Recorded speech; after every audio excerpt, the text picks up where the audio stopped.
Light-restored autumn arrived in full, painting the trees with shades of amber, crimson, and deep gold. The city felt different under the weight of the changing season. People moved more briskly through the streets. Coffee shops filled earlier in the mornings, and the air carried a sharpness that demanded sweaters and scarves. For Malik, the season mirrored the changes within him. Life no longer felt like a series of jobs stacked neatly on top of each other, each day blending into the next. Now there was rhythm, but also possibility, a sense that what he had begun with Maya and at the community center was the start of something much larger than himself. His workshops had grown quickly. What began with a handful of boys curious about tools turned into a steady group of 15, then 20. Some came reluctantly, nudged by parents or guardians desperate to keep them off the streets, but even the most resistant found themselves drawn to the discipline Malik embodied. He didn't lecture them about responsibility or scold them for their mistakes. Instead, he showed them. He placed a drill in their hands and taught them how to steady it. He let them feel the hum of electricity running through wires and then explained how to tame it safely. The lessons were practical, but they carried a deeper weight. Lessons about patience, about control, about believing that skill and effort could carve a new future. Maya was there often, not as an outsider watching, but as a participant. She brought canvases and paint on one occasion, setting up a corner where the boys who weren't drawn to wires or drills could express themselves through color and shapes. Malik watched with quiet admiration as she guided them, her hands smudged with paint, her laughter ringing out as the boys argued over which colors clashed. In those moments, Malik saw the depth of her transformation. The woman who once felt defined by the expectations of others now moved freely, unafraid to get messy, unafraid to let joy spill out without restraint. Yet despite the progress, the outside pressures hadn't disappeared. Malik still caught whispers in neighborhoods he worked in, comments about the handyman and the heiress, muttered half-jokingly, but with an undercurrent of disdain. Rochelle remained cautious, reminding him constantly to guard his heart. And Donovan made his presence felt whenever he could, appearing at community events with his sharp suit and sharper tongue, dropping subtle hints that Malik's rise was temporary, that he was out of his depth, but Malik had changed. Where once such words would have gnawed at him in silence, now he met them with quiet confidence. He no longer needed to argue or defend himself. His work spoke louder than gossip. The boys at the community center looked at him not as a worker defined by his truck or tools, but as a leader who showed them possibility. Maya stood beside him not because of appearances, but because she chose to, fully aware of what it meant to defy expectations. Together, their presence became its own quiet defiance, a living testimony that dignity and connection mattered more than status or wealth. The final test came unexpectedly one chilly November evening. The community center hosted a showcase night where the boys would present what they had learned. Some demonstrated how to rewire a lamp. Others displayed woodwork projects they had completed with Malik's guidance. In the corner, Maya's group unveiled a mural they had painted together, a sprawling canvas filled with vibrant colors and bold strokes. The mural depicted hands, large and small, dark and light, reaching toward a glowing bulb in the center, the light radiating outward across the canvas. The symbolism was impossible to ignore. It was about more than tools or paint. It was about hope, about connection, about light breaking through darkness. The room filled with parents, neighbors, and even city officials. Malik felt the weight of their eyes on him as he introduced the boys and spoke briefly about the program. Public speaking was not his comfort zone, but he spoke with the same calm clarity he used when teaching wiring, his voice steady as he explained why the program mattered. When he finished, the applause was louder than he expected, the kind that carried warmth rather than formality. After the event, as people mingled and congratulated him, Malik noticed Donovan standing at the back of the room, arms crossed, his expression unreadable. For a moment, Malik braced himself for another comment, another attempt to undermine, but Donovan said nothing. He simply turned and walked out, his silence louder than any insult. Later that night, after the cleanup was done and the boys had gone home, Malik and Maya stood outside the center together. The air was cold enough to see their breath, the night sky scattered with stars. They didn't speak at first, both lost in the glow of what had just unfolded. Finally, Maya broke the silence. You realize what you've built here, don't you? She asked softly. Malik shrugged, though there was a quiet pride in his eyes. It's not just me. They did the work. I just showed them where to start. Maya shook her head gently. No, Malik, you gave them more than skills. You gave them a vision. You gave them light when they didn't know where to find it. She paused, her gaze locking with his. And you gave me the same. The words hit Malik with the weight of truth, undeniable and humbling. For a long time, he had defined himself by what he could fix, by the steadiness of his hands and the predictability of his craft. But now, standing there with Maya, he realized that his greatest work had not been fixing broken circuits or repairing faulty wires. It had been in showing others, Maya, the boys, even himself, that brokenness was not the end. That with patience, with care, with courage, light could always be restored. They stood in silence a while longer, the glow of the mural still vivid in their minds, the night air wrapping around them. Malik didn't need to say anything more, and neither did Maya. The truth was in the work they had done, in the lives they had touched, in the bond they had built despite the doubts of others. For Malik, the man who once kept his heart out of the way, the lesson was clear. Sometimes the greatest repair is not in the wires or the walls, but in the courage to let connection in. And for Maya, the woman who once lived behind appearances, the lesson was equally profound. Sometimes the greatest freedom comes from choosing authenticity, even when the world does not understand. As they finally parted that night, Malik glanced back at the community center, the mural of reaching hands and glowing light visible through the glass doors. He realized then that their story had never really been about a garage light flickering in a wealthy home. It had been about two people from different worlds finding the courage to restore light, not only in each other's lives, but in the lives of those around them. And as he drove away, the quiet hum of his truck steady in the cold night, Malik Carter knew one truth with absolute certainty. Light restored is always brighter than light unbroken, because it carries the strength of having endured the darkness. Crossroads, the season had begun to change, the heavy heat of North Carolina giving way to cooler evenings that whispered of fall. Malik noticed it first not in the trees but in the air during his late-night drives home from jobs. That subtle crispness that clung to the skin after sundown. For a man like Malik, whose routines were so steady they almost functioned like a shield, the shifting of seasons had always been a reminder that nothing stayed the same, no matter how tightly one tried to hold on. It was in this in-between time that the first real test of his bond with Maya arrived, sudden and unavoidable, like a fuse sparking in the dark. It began with a phone call on a Friday evening. Malik was finishing up a repair job at a laundromat, his hands still smelling faintly of detergent and metal, when his phone buzzed with Maya's number. Her voice, normally even and measured, carried an edge of panic. Malik, I need your help. I don't know who else to call. In that moment, Malik didn't hesitate. He didn't ask why or what or whether it was his place to step in. He packed his tools with quick efficiency, tossed them into the back of his truck, and was on the road before he even realized he had been running on instinct. When he arrived at Maya's house, the driveway was filled with harsh white light from a security lamp, and Maya was standing outside, arms wrapped tightly around herself. The normally composed woman who greeted him with calm smiles and quiet wit now looked rattled, her face pale, her posture tense. There was a break-in attempt, she said as soon as he stepped out of the truck. The alarm went off, but by the time I came downstairs, whoever it was had already gone. The police came, but they said there wasn't much to do except file a report. I can't sleep here tonight with the system acting up, Malik. The wiring's been faulty since the last repair crew left it half done. Please, can you take a look? Malik's chest tightened.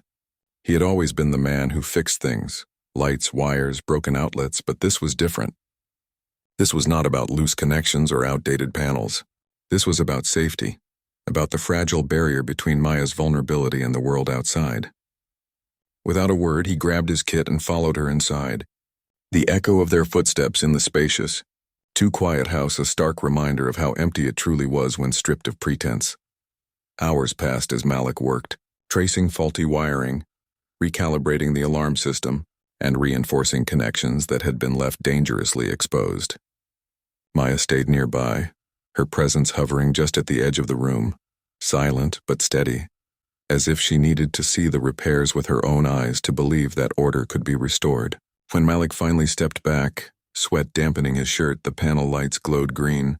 The system was sound again. "You'll be safe now," he said, his voice low but certain.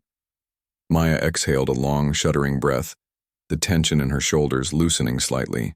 "I don't know what I would have done if you hadn't come." Malik shook his head. "You'd have figured it out. You're stronger than you think," but she didn't look convinced. Instead, she sank into a chair at the kitchen table, her hands trembling faintly against the wood. Malik hesitated, then sat across from her, the silence stretching between them heavy with unspoken truths. Finally, Maya broke it. "You know what the hardest part of tonight was? Not the alarm, not the police, not even the thought of someone trying to get in. It was realizing that I had no one to call, no one but you." Her eyes met his, steady now despite the faint tremor in her voice, and that scared me more than anything. Malik felt the weight of her words pressing against the walls he had built around himself. He wanted to remind her that she wasn't alone, that she had friends, neighbors, people in her world who could step in. But he knew, deep down, that what she was saying had nothing to do with convenience and everything to do with connection. For all her resources, all her comforts, Maya's life was marked by emptiness in ways that mirrored his own. That night marked a turning point. Malik began to see their bond not as something unusual or inconvenient, but as something quietly essential. Yet the deeper the connection grew, the more the external world began to notice. The following week, while Malik was on a job rewiring a small bakery downtown, a familiar voice called out to him from the street. He turned to see Charles Donovan again, his suit crisp, his expression smug. "Still playing hero, Carter?" "Don't fool yourself. You're a worker, nothing more. Maya may lean on you now, but people like her don't stay in your world. They don't stay in anyone's world unless it benefits them." Malik's jaw tightened, but he said nothing, focusing instead on the wires in his hands. Words from men like Donovan had chased him since childhood, men who measured worth in dollars and social circles rather than integrity and craft. Still, the comment lodged in his mind like a splinter, festering quietly even as he brushed it off in the moment. That evening, when he met Maya for coffee, his guard was higher than usual. She noticed immediately. "He got to you again, didn't he?" she asked, her tone sharp with recognition. Malik didn't deny it. He said, "This won't last. That eventually you'll walk away because people like you don't stay with people like me." Maya leaned forward, her gaze unwavering. "Do you believe him?" Malik hesitated, the question heavier than it should have been. "I believe the world has a way of reminding men like me where we stand. And it usually isn't next to someone like you." The words hung between them, raw and unvarnished. For a long moment, Maya said nothing. Then she reached across the table, her hand resting lightly over his. "Malik, I didn't ask for appearances or status or anyone's approval. I asked for you. And if you can't believe in that, then maybe you're the one putting up walls, not me." Her honesty cut through his doubts like a current snapping through a circuit. For years, Malik had defined himself by steadiness, by discipline, by staying clear of anything that could throw him off balance. But sitting there, confronted by the possibility that his fear, not circumstance, might be the very thing holding him back, Malik realized he stood at a crossroads. He could retreat, return to the safety of solitude, let the walls stand unchallenged, or he could take the risk of stepping forward, of believing that perhaps, against all his instincts, this bond was not a liability but a source of strength. That night, as he drove home under the orange glow of streetlights, Malik replayed her words over and over. "I asked for you." Simple, direct, without pretense. For a man who had spent his life fixing what was broken in the world around him, the question now was whether he was willing to let someone help fix the parts of himself he had long left untouched. Rising above. The weeks following the break-in and the tense confrontation with Charles Donovan became a time of quiet reflection for both Malik and Maya. For Malik, the moment had revealed more than just faulty wiring or an alarm system in need of repair. It had revealed the fragile line between the life he had built through caution and the life he might live if he dared to step beyond it. For Maya, the night had peeled back the thin veneer of her carefully maintained independence and reminded her that even strength has cracks. That courage does not mean pretending not to be afraid, but allowing oneself to lean on others when the fear presses too close. Malik found himself rising earlier than usual, not because of the day's workload, but because his mind refused to rest. Each morning, as the city still lingered in darkness, he would sit at his small kitchen table with a mug of black coffee and stare at the notepad he kept nearby for invoices and client notes. But instead of calculations and appointment schedules, he began scribbling down ideas, thoughts about how to expand his work, about how to mentor younger men in the neighborhood who were drifting toward trouble, about how his skills could reach beyond simple repairs into something that carried real weight. For years, Malik had accepted that fixing broken things was his trade. But now he began to wonder if perhaps his gift wasn't only in the work itself, but in the way he explained, the way he taught, the way he could inspire others to see value in discipline and patience. One Saturday morning, he visited his old community center, a place where he had once played basketball as a boy before the rim rusted and the lights burned out. The director, a woman named Mrs. Harris, who had known Malik's mother for years, greeted him warmly. When Malik explained his idea of starting a workshop for teenagers, teaching them basic trade skills, showing them how to handle tools, wire a socket, or patch a leak, Mrs. Harris's eyes lit up. "These boys need exactly that," she said. "They need to see someone who came from where they are and built something steady. They need to know it's possible." The thought of taking on such responsibility made Malik nervous, but he couldn't shake the quiet fire building in his chest. For the first time, the walls he had built around himself didn't feel like safety. They felt like limitations. And perhaps, just perhaps, it was time to tear a few of them down. Meanwhile, Maya was on her own journey of rising above. The attempted break-in had unsettled her not only because of the fear it created, but because of the truth it revealed. Her life, though comfortable in material ways, was deeply empty in others. For years she had defined herself through the lens of appearances, through being a wife in a high-profile marriage, through maintaining the perfect home, through fulfilling the expectations of her family's social standing. But in the quiet aftermath of her divorce, and especially in the unexpected friendship with Malik, she began to see that her life could be rebuilt on a foundation not of image but of authenticity. Maya returned to her love of art, something she had set aside in her 20s when her husband deemed it frivolous. She began painting again, not for display or profit but for the release it brought.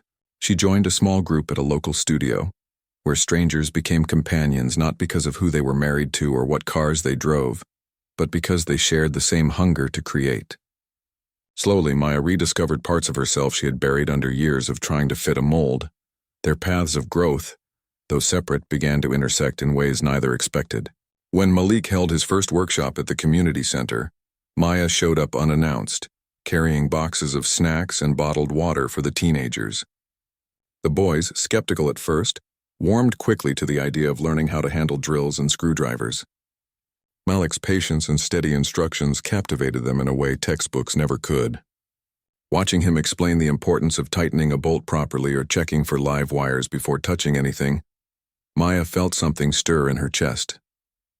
It wasn't attraction, though she would never deny his quiet strength, but admiration, a recognition of purpose. Later that evening, as they stood outside the center while the last of the boys left, Maya turned to Malik. "You don't see it, do you?" "See what?" he asked, wiping sweat from his brow. "The way they look at you. It's like you're proof that their lives can be more than what the world expects. That's bigger than fixing wires, Malik. That's legacy." Her words unsettled him in the way truth often does, but he didn't deflect this time. Instead, he nodded slowly, a quiet acknowledgement that maybe she was right. For Maya, Malik became the mirror that reminded her not of what she lacked, but of what she still had within her. For Malik, Maya became the voice that challenged him to see beyond the narrow borders of survival into the vast horizon of possibility. Together, though they came from different worlds, they became catalysts for each other's growth. But rising above was not without resistance. The whispers around Maya's social circle grew louder. Friends who had once invited her to every gathering now sent fewer calls. Donovan's shadow lingered, his comments finding their way back to her through acquaintances. Rochelle, though protective of her brother, worried that his growing connection with Maya was pulling him into a world where he would always be judged as less. Both Malik and Maya felt the pressure of these external forces pressing against them, but instead of letting them drive a wedge, they began to lean into the strength they found in one another. One evening, after another workshop at the center, Malik and Maya sat together in his truck, parked under a street lamp that cast long shadows across the hood. The silence between them was comfortable, not heavy, filled with the quiet hum of shared purpose. Finally, Malik spoke. I used to think my job was to fix broken things. But maybe it's more than that. Maybe it's about showing people that broken doesn't mean useless, that with the right care, the right patience, you can make something stronger than it was before. Maya turned to him, her expression soft but resolute. Maybe that's true for people too. Maybe that's why we met. Her words lingered in the air, heavy with meaning yet free of pressure. For the first time, Malik didn't shy away from them. He didn't retreat behind his walls or bury his feelings under practicality. Instead, he allowed himself to believe that perhaps their connection wasn't a complication to be managed, but a gift to be embraced. That night marked another quiet turning point. Malik didn't declare anything aloud, and Maya didn't push for words he wasn't ready to speak. But in the stillness of the truck, under the orange glow of the streetlight, both understood that rising above meant not only confronting the cracks in their facades, but also choosing to step into the light together, even if the path ahead was uncertain. Cracks in the facade. The rhythm that Malik and Maya had quietly fallen into during those first weeks of their unlikely friendship was one of subtle consistency, the kind of rhythm that creeps up on a person without them realizing it has become part of their life. For Malik, who was used to the predictability of tools, wiring, invoices, and the occasional emergency call, it was strange to admit, even to himself, that he had begun to look forward to Maya's presence. Her messages, her laughter over dinner, the way she seemed to listen without rushing to fill silence, all of it had slipped into the corners of his days. Yet life, Malik knew from experience, was not generous enough to let things stay uncomplicated for long. The first crack appeared on an ordinary Wednesday morning. Malik was at his mother's apartment, helping Rochelle move a new dresser into place when his phone rang. It was an unfamiliar number, but the area code was local, so he answered. A voice on the other end introduced itself as Charles Donovan, a contractor who had worked with Maya's ex-husband for years. I hear you've been spending time at the Williams house, the man said smoothly, though there was an edge under the politeness. A word of advice, be careful. People notice things. People talk. Before Malik could respond, the line went dead. He stood frozen in the middle of the room, Rochelle calling out for him to angle the dresser differently, his mother humming faintly in the kitchen. The call had been short, but the message was clear. Someone, somewhere, was watching and drawing conclusions about his connection with Maya. Malik had lived long enough to know how quickly assumptions could spiral into narratives, and how easily those narratives could damage reputations. He felt the old instinct rising in him, the instinct to retreat, to protect himself by stepping away before trouble found him. Later that day, as he drove to a job across town, Malik replayed the call in his mind. It wasn't just the words, it was the tone, that mixture of warning and veiled threat. He had no proof that Maya had anything to do with it, but the idea of being dragged into the politics of her social circle unsettled him deeply. He had built his life around staying clear of drama, of focusing on work and family, of keeping his head down. This friendship with Maya, however genuine it felt, was pulling him into a spotlight he never asked for. When they met for coffee the next evening, Malik considered saying nothing, but Maya noticed his distracted expression almost immediately. Something's on your mind, she said, stirring her tea slowly. Malik hesitated, then told her about the phone call, his voice steady but his eyes fixed on the table. To his surprise, Maya did not laugh it off or dismiss it as irrelevant. Instead, her expression hardened, her jaw tightening in quiet anger. Charles thinks he still has a say in my life, she said after a long pause. He was my ex-husband's closest friend, and he's always had this need to protect appearances. But you're not doing anything wrong, Malik. If people are talking, that's their problem, not ours. Her confidence was disarming, but Malik shook his head. You live in a world where appearances matter. I can't afford for my name to get tied up in gossip. My business is small, Maya. My reputation is everything. The words hung between them, heavy and honest. Maya leaned forward, her expression softening. You think I don't understand reputation?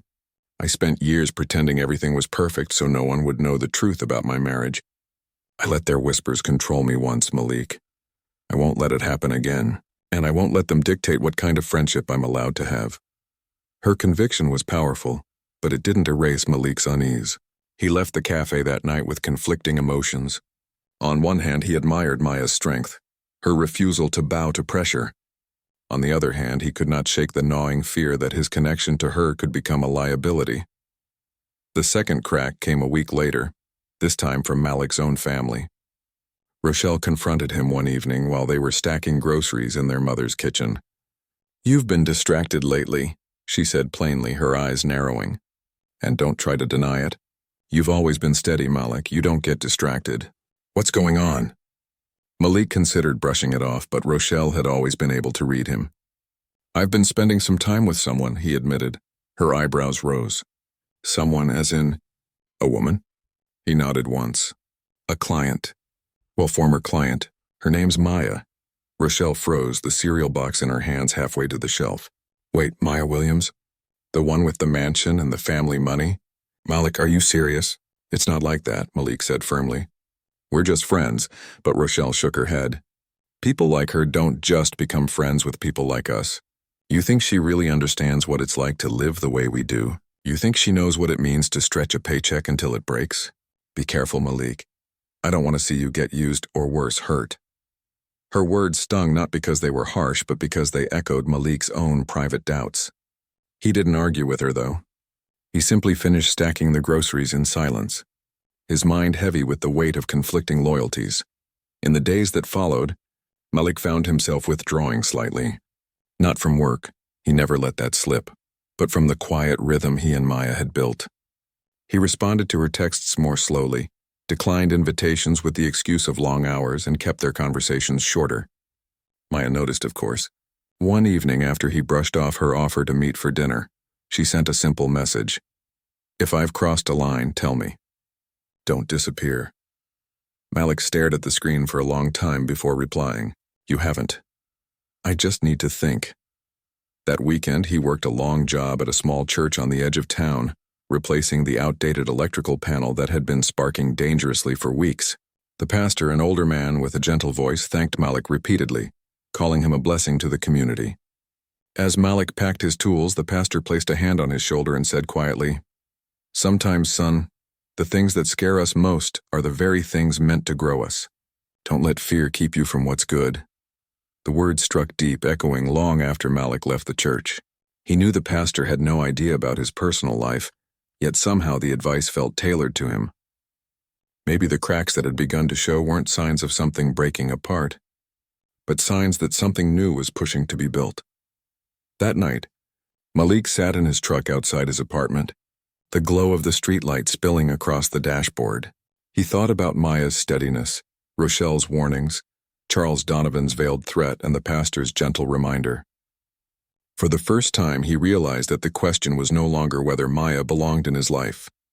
The question was whether he had the courage to let her presence change him, even if it meant facing the cracks in the walls he had spent years constructing.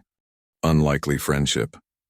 The weeks that followed their first lunch stretched out like a slow melody, unhurried yet persistent, the kind that lodged itself in Malik's mind even when he tried to keep his life neatly compartmentalized. He told himself that it had only been a meal, nothing more. Yet the memory lingered in small details that caught him off guard. The way Maya leaned forward when he spoke, as if she wanted to catch every syllable. The steady warmth in her tone when she told him he carried himself differently. The way she looked entirely comfortable in her own skin, even in silence. For a man who had learned to guard himself behind steady work and rigid boundaries, those moments had unsettled him, not in a way that felt dangerous, but in a way that made him feel, against his will, seen. Malik had always lived by a code. Show up early, do the work right the first time, treat everyone with respect but never expect more in return. Growing up in neighborhoods where respect was often only a word people used when they had none for themselves, he had learned that discipline was a shield. His mother, Gloria, had been the kind of woman who worked 12-hour shifts and still came home to cook for her children, her eyes heavy with exhaustion, but her voice sharp with reminders. Don't let anyone tell you what you can't be. Don't let the world harden you. Don't depend on anyone who wouldn't depend on you. Those lessons had kept Malik steady, but they had also built walls he never questioned. Until Maya. It began with texts, nothing extravagant, Short notes asking how his day had gone, or sending him a picture of her dog sprawled across the couch like it owned the house. Malik was cautious at first, answering with polite brevity, but Maya had a way of easing past formality, like water slipping through cracks in stone. She didn't demand attention. She offered it. Slowly, their conversations grew longer, sometimes spilling over into late evenings after Malik's work was done. They never veered into flirtation, never into anything that threatened to cross the line he drew for himself. But there was honesty there, a willingness to share that caught Malik by surprise. One Friday evening, after finishing a job on the south side of town, Malik found himself parked outside a small diner where Maya had suggested they meet. He had debated for hours whether to accept, but the thought of another lonely meal in his truck had finally tipped the balance. When he walked in, Maya was already there, tucked into a booth near the window, a book lying open beside her plate of fries. She greeted him with a smile that was neither forced nor expectant, just genuine. Their conversation that night drifted beyond the safe terrain of work. Maya spoke about her past, not in dramatic detail but with the kind of openness that carried both strength and vulnerability. She had married young to a man who valued appearances more than connection. The house, the cars, the carefully curated social gatherings, those had been his world. For a while she had convinced herself it was enough, but emptiness had a way of revealing itself, and eventually so did the truth of his infidelity. The divorce had left her with the house and the quiet, but also with a sense of starting over in her 30s, which was a place she never imagined she would be. Malik listened without interruption, his expression steady, his hands folded loosely on the table. He wasn't one to offer easy sympathy. He knew too well how hollow that could sound. Instead, when she finished, he simply said, "Starting over isn't weakness. Sometimes it's the only way forward." Maya studied him, her eyes reflecting both gratitude and curiosity. "Has life ever made you start over?" Malik leaned back, the question pulling him into memories he rarely shared. "Plenty of times. When my dad walked out. When my mother worked 2 jobs just to keep us afloat, when I had to leave school early to help with bills. Every time I thought I had it figured out, life threw me a reminder that nothing is permanent. But I learned something. Starting over isn't about forgetting what came before. It's about carrying what you've learned into what comes next." The table fell quiet for a moment, not with awkwardness, but with the weight of truth. For Maya, who had lived in a world where surface-level chatter often filled silence, the depth of Malik's words struck differently. For Malik, who rarely allowed himself to speak of the past, the act of voicing it aloud felt strangely liberating. Over time, their meetings became more frequent. Sometimes it was dinner after Malik finished a job. Sometimes it was a simple walk through a park on a Sunday afternoon, where Maya's dog trotted happily at their side while they spoke about everything from childhood dreams to books they'd read to the quiet fears that lingered in the corners of adulthood. What surprised Malik most was how natural it felt. He didn't feel the need to posture, to prove himself, to measure his words carefully as he so often did with clients. Around Maya, he found himself speaking with a candor he didn't know he carried. It wasn't lost on him, though, that their worlds were different. Malik lived in a small rented apartment, where the sound of his neighbor's television leaked through thin walls at night, and where the hum of the refrigerator was a constant companion. Maya lived in a house with rooms she didn't always enter, where silence was sometimes so thick it pressed against her. She moved in circles where people dropped money on vacations without thought, while Malik calculated every grocery receipt down to the dollar. And yet when they sat across from each other, those differences seemed to dissolve. What mattered was not where they came from, but the fact that each recognized in the other something genuine, something unmasked. One evening, as they walked back toward their cars after another dinner, Maya paused on the sidewalk and looked at him with that steady, unreadable expression he was coming to know. "You ever think that maybe people meet for reasons that aren't obvious at first?" Malik frowned slightly. "What do you mean?" "Sometimes I think we cross paths with certain people because they're meant to remind us of who we are, or who we could be," Maya said softly. "Like holding up a mirror we didn't ask for but needed anyway." Her words settled into Malik's chest like a weight he wasn't sure he wanted to carry but couldn't ignore. He thought about his life, about the routines, the steady jobs, the careful avoidance of anything that might shift his balance, and realized that Maya's presence had already become that kind of mirror.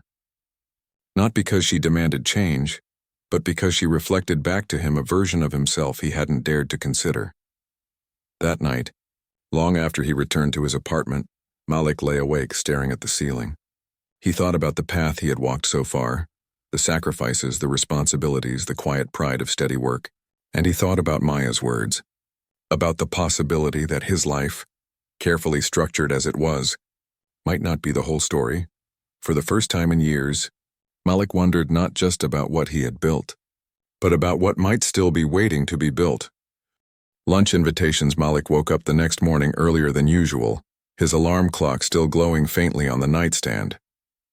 His body was awake before his mind was ready, but that was nothing new. Years of balancing long workdays, early appointments, and the occasional emergency call had trained him to rise with the sun, no matter how late he went to bed. He swung his legs out of bed, rubbed his eyes, and sat for a moment on the edge, staring at the floor of his small, neatly kept bedroom. The routine of his mornings was comfort to him: strong coffee, 2 slices of toast, the faint creak of the old floorboards beneath his feet. But that morning, as he reached for the kettle, something in the back of his mind tugged at him. Maya's voice. "You're handsome, you know that?"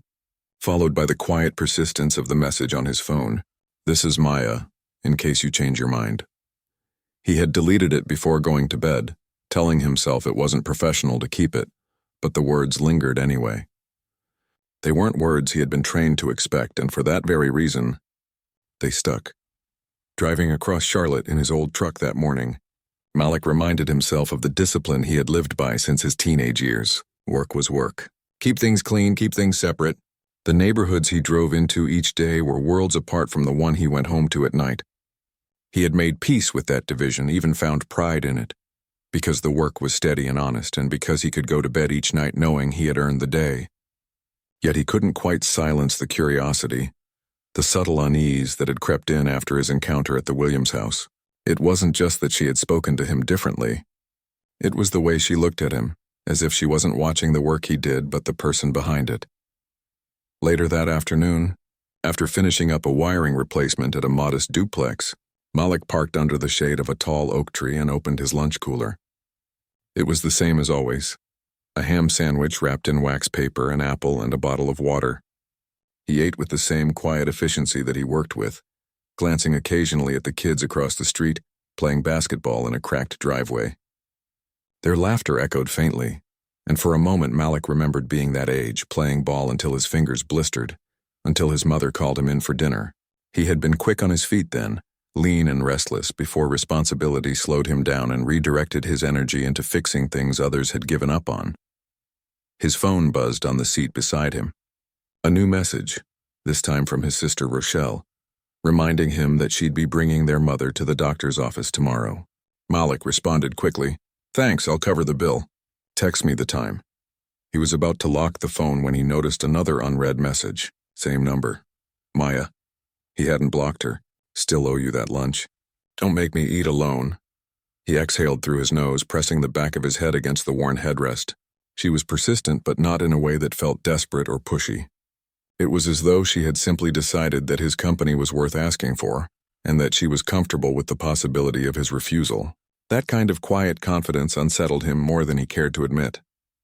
Against his better judgment, Malik found himself driving down Providence Road 2 days later, toward the small cafe Maya had mentioned. He told himself he was only doing this to close the loop, to make it clear in person that business and personal life couldn't mix. But another part of him, the part he usually silenced before it could stir, wondered what harm could come from one meal. The cafe was small but charming, the kind of place that didn't advertise much but stayed busy from word of mouth. Its windows were filled with hanging plants, and the smell of fresh bread drifted into the parking lot before Malik had even opened the door. He stepped inside, tools still rattling faintly in the back of his truck, and saw her immediately. Maya sat at a corner table, her hair pulled back, wearing a pale yellow blouse that seemed to catch the sunlight pouring in through the glass. She wasn't scrolling on her phone or pretending to be busy. She was just waiting.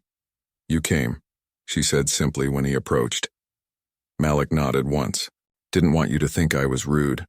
Her smile was subtle but genuine. "I knew you would."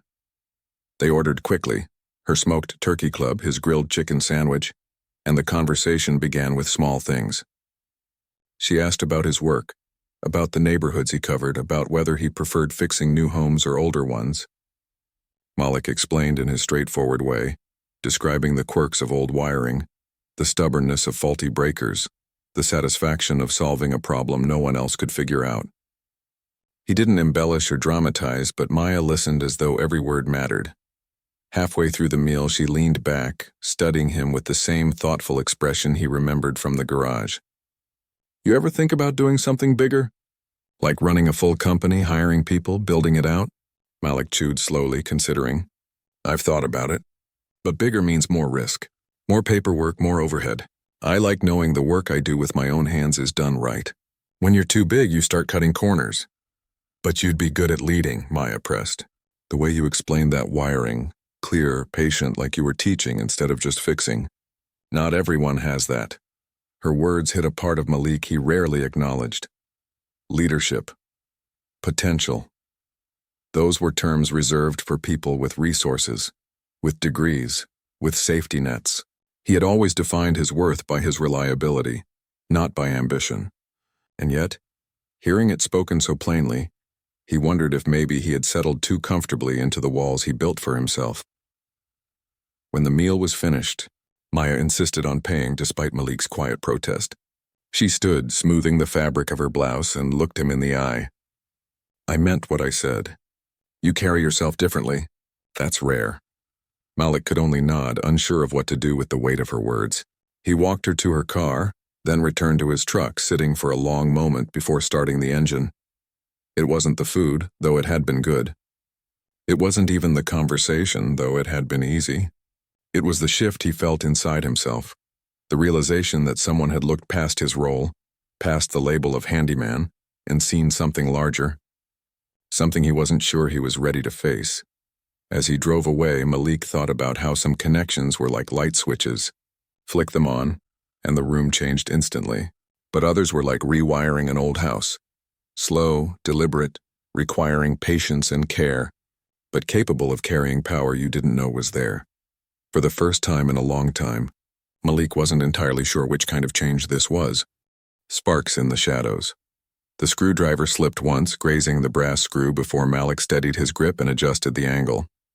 The garage light above flickered one last time, then steadied into a steady amber glow. Malik leaned back, wiped his forehead with the back of his sleeve, and exhaled. It wasn't the toughest job he had faced that week. In fact, loose ground connections were common in houses built before the mid-1980s. But something about this place, the polished three-car garage, the spotless driveway outside, the faint smell of lavender coming from the main house, made him feel like a man working in a museum. He always felt that way when he worked in neighborhoods that didn't resemble his own. Malik Carter was 34 years old, tall, broad-shouldered, and quiet by nature. People often assumed he was older than he was because he carried himself with a kind of deliberate steadiness. His mother used to say he had been born serious, a boy who took apart broken radios instead of playing tag in the street. She raised him in Charlotte, North Carolina, working long shifts as a nurse and doing everything she could to keep Malik and his younger sister, Rochelle, on the right path. For Malik, that path had always been his hands, fixing things, building things, repairing what others threw away. By the time he was 15, he could rewire a lamp, install a ceiling fan, and fix a leaky faucet without help. His neighbors used to joke that he was the only kid they knew who charged for repairs instead of mowing lawns. Now, years later, he ran a small but steady electrical and handyman service. He wasn't rich. His truck was second-hand, his tools a patchwork collection built over a decade, and his business card was little more than his name and number printed at the local UPS store. But his reputation was solid.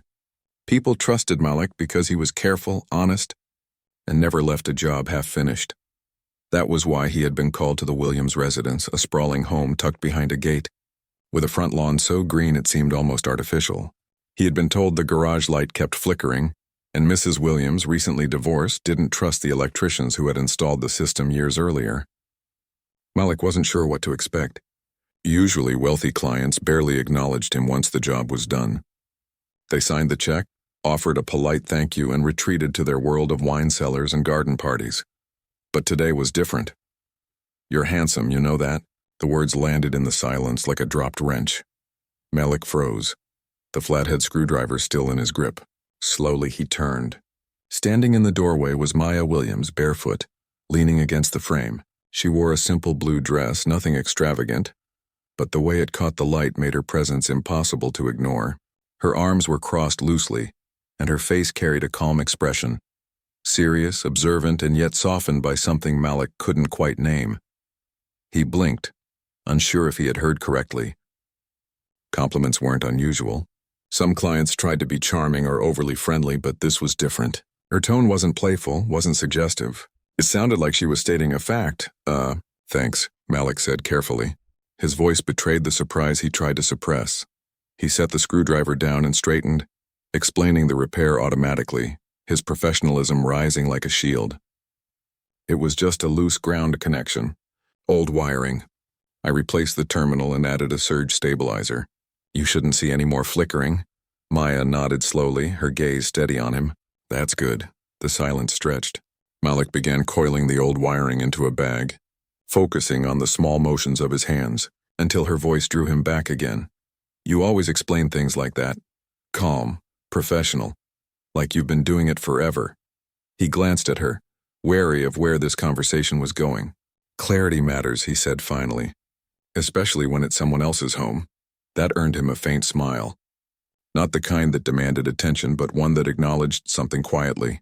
Approval. Respect. The moment hung in the air. Malik felt it. The weight of an interaction that was more than polite small talk but less than a clear invitation. He wasn't used to that middle ground. Most of his life was divided into clean lines. Work and rest, responsibility and escape, right and wrong. This was undefined. Maya stepped into the garage, her bare feet soundless on the polished floor. Do you have time for lunch? The question caught Malik off guard again. Lunch? There's a place 2 blocks down. They make a smoked turkey club you won't forget. My treat, Malik hesitated. Every rule he had learned about business, every warning his mother had whispered to him about blurred boundaries, screamed at him to say no. Clients were clients. Wealthy women in sprawling houses didn't invite men like him to lunch unless they wanted something messy. Complicated and short-lived. I appreciate the offer, he said carefully, but I've got another job in an hour, half-truth. His next appointment wasn't urgent, but the discomfort buzzing in his chest was. Maya tilted her head, not offended, just curious. Another time then. She stepped closer and extended her hand. Thank you, Malik. Her handshake surprised him, firm, warm. Nothing like the delicate, distant grips he had encountered before. And then, just as suddenly as she had appeared, she turned and left the garage, leaving the faint trace of lavender in the air. Malik loaded his tools into his truck, the afternoon sun pressing heavy on his back. As he drove away, he tried to shake the feeling of her gaze lingering on him. Not predatory, not flirtatious, just present, observing. The time he pulled into the driveway of his next client, a 1-story ranch with peeling, paint and a broken step, he had almost pushed the encounter from his mind. Almost, but when he reached for his phone to log the job, a notification appeared from an unknown number. This is Maya, in case you change your mind. Malik stared at the message, unread. He slid the phone back into his pocket and got to work. He wasn't a man prone to fantasy. His mother had made sure of that. Life had been bills, repairs, responsibility. He had built walls around his heart, not out of bitterness but survival. And yet, as he replaced a broken outlet in the small ranch house, he found himself replaying her voice. You're handsome, you know that? It wasn't the words themselves. It was the way she said them.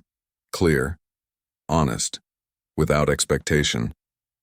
For the first time in a long time, Malik wondered if maybe, just maybe, someone had seen him not just as a worker, not just as a man who fixed what was broken, but as a person worth noticing.